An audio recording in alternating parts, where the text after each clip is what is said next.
Bonjour à tous et bienvenue sur Tirelire Cassé pour une nouvelle vidéo aujourd'hui sur le water cooling.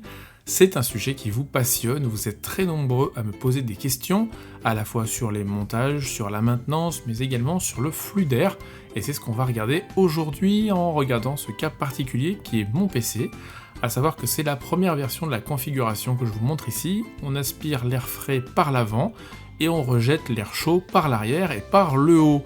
Comme vous le savez, l'air chaud monte et c'est une façon de faire à peu près classique pour tous les boîtiers, mais qui malheureusement, dans mon cas de figure particulier, ne marche pas. À savoir que pour ma configuration dont les radiateurs sont à l'avant, il n'y a pas de problème, mais pour la petite configuration qui est celle de ma femme, si vous suivez ma chaîne, et dont le radiateur est vers le haut, cette configuration, lorsque la charge monte, eh bien, surchauffe assez rapidement, à savoir que, comme vous le voyez, le radiateur du haut aspire de l'air chaud. Du coup, dans cette vidéo, je vais vous montrer comment j'ai inversé le flux d'air, à savoir qu'on continue d'aspirer l'air frais par l'avant pour mon boîtier, qui rejette un petit peu d'air tiède, c'est pour ça que vous voyez des flèches orange, mais rien de dramatique. Mais par contre, pour son radiateur, on va aspirer l'air frais à l'extérieur du boîtier pour pouvoir avoir un échange thermique avec le liquide dans le radiateur du haut optimum. Et donc cet air chaud qui ressort du haut, plus l'air tiède qui ressort de l'avant, devrait être aspiré par l'arrière. Et on va regarder ensemble comment je procède au changement de direction de ces ventilateurs. La première chose à savoir quand on fait des manipulations sur du water cooling, c'est qu'il faut bien tout protéger, même si le liquide utilisé n'est pas corrosif ou dangereux ou autre. La dernière chose que vous voulez, c'est d'avoir du liquide qui se promène un peu partout, donc n'hésitez pas à mettre de grosses quantités de sopalin, à utiliser des torchons, des chiffons, un petit peu tout ce qui peut absorber une ou deux gouttes de liquide, voire plus en cas d'accident un peu plus grave. Si jamais ça vous arrivait, pas de panique, si vous aviez vraiment une inondation, j'en ai déjà parlé dans une précédente vidéo, vous pouvez nettoyer vos composants avec de l'eau distillée à partir du moment où vous séchez tout très bien avec un sèche-cheveux en attendant 24 heures avant de rebrancher. En principe, ça pose pas de soucis, je l'ai déjà fait plusieurs fois et je n'ai jamais eu de composants qui grillaient à partir du moment où vous nettoyez tout de suite après et que vous laissez sécher. Il faut savoir aussi que le liquide qui est utilisé en général et anti-conduction électrique, du coup vous ne risquez pas de griller vos composants, mais voilà, ça reste du liquide, donc à manipuler avec précaution. Donc là je vais commencer par vider moi une partie donc, de mon circuit. Vous voyez, il y a un petit robinet, je branche donc un tuyau souple que je vais insérer dans un flacon, et c'est comme ça que je fais la vidange de mon liquide. Ça me permet d'enlever cette partie haute de tuyau, parce que pour enlever le radiateur de ma femme qui est sur un tiroir, je suis obligé de débrancher une partie de mon circuit. Voilà, le water cooling c'est très sympa, mais dès qu'il y a un peu de maintenance à faire, ça prend beaucoup plus de temps. C'est beaucoup plus compliqué bien évidemment que du air cooling, mais voilà, le résultat en vaut vraiment la chandelle. Mais voilà, il faut savoir que c'est quand même beaucoup moins pratique, et le meilleur conseil que je peux vous donner, c'est qu'à chaque fois que vous avez la maintenance à faire, prenez votre temps pour ne pas faire de bêtises. Vous ne voulez surtout pas, au moment de tout rebrancher et de réactiver vos pompes, avoir oublié de resserrer un tuyau comme il faut et de tout inonder. Là donc, comme vous voyez, je suis en train de démonter donc une partie de son circuit. Je finis d'enlever le tuyau de ma pompe à moi qui gênait l'extraction du tiroir sur lequel est vissé donc le radiateur du haut. Donc l'opération va être toute simple. Le but c'est de changer le sens des ventilateurs pour avoir l'air frais qui est aspiré par le haut du boîtier et qui doit pouvoir améliorer l'échange thermique à l'intérieur du radiateur.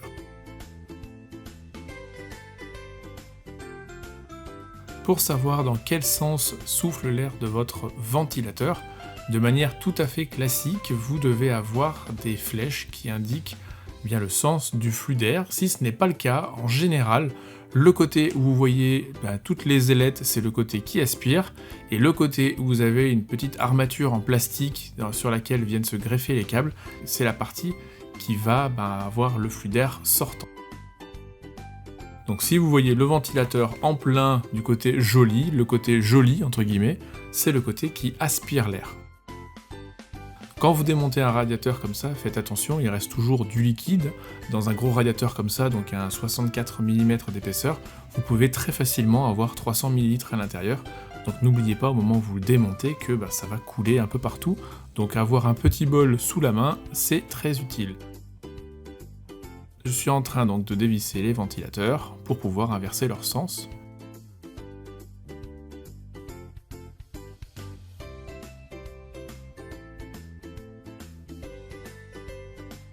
Voilà, j'ai inversé donc le sens des ventilateurs, donc les 6 maintenant aspirent l'air par l'extérieur et vont venir rejeter un air tiède ou chaud à l'intérieur du boîtier, ce qui n'est en principe pas conseillé, mais on est sur du water cooling et non pas du air cooling, et on a quand même 2 extracteurs à l'arrière pour enlever l'air chaud. Quand vous êtes en air cooling, évitez absolument donc d'avoir ce genre de configuration de flux d'air, il faut toujours avoir une aspiration par l'avant, une extraction par le haut et par l'arrière. En sachant que si vous avez donc une carte graphique qui est en air cooling et un processeur par exemple qui est avec un système tout en un avec une pompe avec le liquide et le radiateur intégré, je vous conseillerais toujours moi de mettre ce radiateur sur l'avant pour avoir un maximum d'air frais. Si vous mettez le radiateur sur le haut et qu'il aspire l'air du boîtier vers l'extérieur, ce qui est conseillé de faire, eh bien vous allez avoir un mauvais échange thermique étant donné que vous aspirez de l'air chaud pour essayer de refroidir du liquide. Maintenant on remet en place le tiroir, on fait attention de ne pas avoir donc de fils qui se coincent nulle part, étant donné que tous les ventilateurs bien sûr sont branchés, et donc dans le corsaire en plus on a une petite languette de sécurité que je viens de nouveau verrouiller, histoire d'empêcher les 2 tiroirs des radiateurs de bouger. Je viens remettre consciencieusement tous les morceaux de tuyaux que j'avais enlevés, et je fais très attention de bien resserrer tous les joints. La dernière chose que vous voulez, c'est d'avoir une fuite. Je termine par le tuyau qui vient alimenter mes radiateurs.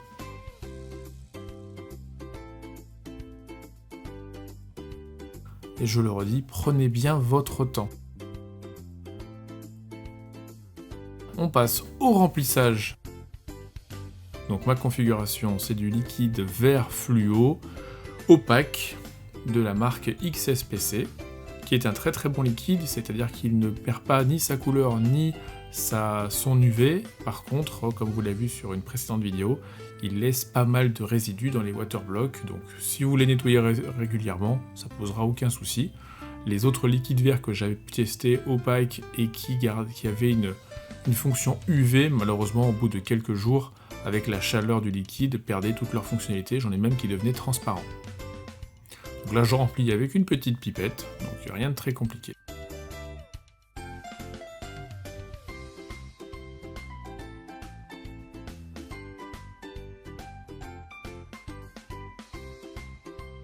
Ensuite, on va passer au remplissage de la deuxième configuration. Cette fois, j'utilise du liquide IKE Cryofuel blanc, donc il est opaque également.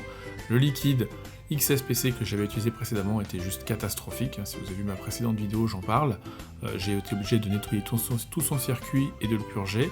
Du coup, là, je remplis sa pompe avec ce nouveau liquide qui, a priori, a de très bons retours. Ensuite, on remet de la protection un peu partout, sopalin, et en fait, je vais d'abord allumer sa configuration à elle.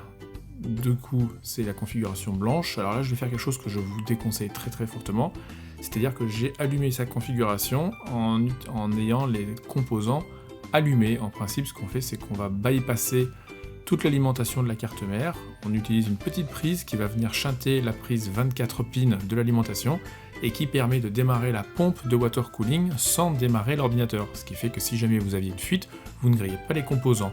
Dans mon cas de figure là, c'était un peu compliqué de débrancher sa prise 24 pins, du coup le PC est vraiment allumé, vraiment en train de tourner, mais il y a quand même un risque, donc je vous le déconseille. Là on voit que la pompe a bien redémarré, elle avait été complètement bloquée par le précédent liquide. C'est pour ça que d'avoir des indicateurs de flux, donc les petits trous que vous voyez tourner, c'est très utile, ça permet de savoir quand il y a un problème. Également, quand vous faites un remplissage, je vous conseille de ne pas refermer vos réservoirs pendant au moins 24 heures pour laisser s'échapper tout l'air. Après quelques heures d'utilisation, on a essayé une grosse montée en charge en lançant tout simplement un jeu très gourmand comme Call of Duty Modern Warfare sur les 2 PC pour voir la différence de température. Malheureusement, la nouvelle version de Fluidair n'apporte pas grand chose étant donné que le radiateur vertical monte très rapidement à 45 degrés. Les composants en eux-mêmes, à savoir le CPU et la carte graphique, restent sur des températures tout à fait acceptables, autour de 40-44 degrés pour le CPU, 40 degrés, 44 degrés pour le GPU, ce qui est tout à fait normal en water cooling. Par contre, on sent bien que le Fluidair n'est toujours pas optimum. La faute à une conception un peu maladroite du boîtier Corsair. Si vous regardez attentivement le radiateur du haut, vous verrez que les ventilateurs ne sont pas vraiment plaqués au haut du boîtier, et du coup ont du mal à aspirer l'air directement par l'extérieur. Lorsque je fais le test avec un mouchoir en papier, à l'avant on voit très fortement une pression d'air très importante, le sopalin reste collé.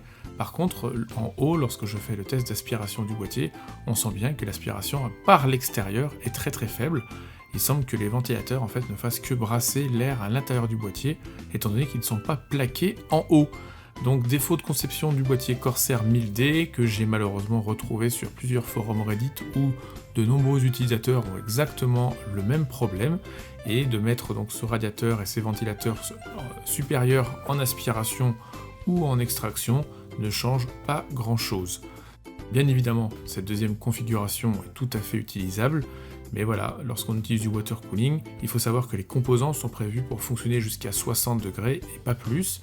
Les pompes peuvent s'arrêter et les matériaux se déformer. Voilà, ça va conclure cette vidéo sur le traitement des Fluidair sur ce boîtier Obsidian 1000D et sur la gestion des Fluidair spécifiques au water cooling.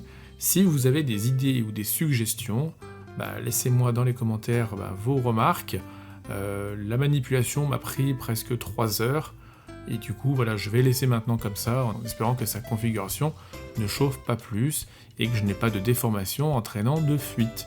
Si cette vidéo vous a plu, n'hésitez pas à vous abonner si ce n'est pas encore le cas, mettez un petit pouce bleu, ça fait toujours plaisir, le petit pouce bleu de l'amour, et si vous voulez regarder une autre vidéo, vous avez juste à cliquer à droite. Quant à moi, je vous dis à très vite sur Tir l'air cassé. Ciao.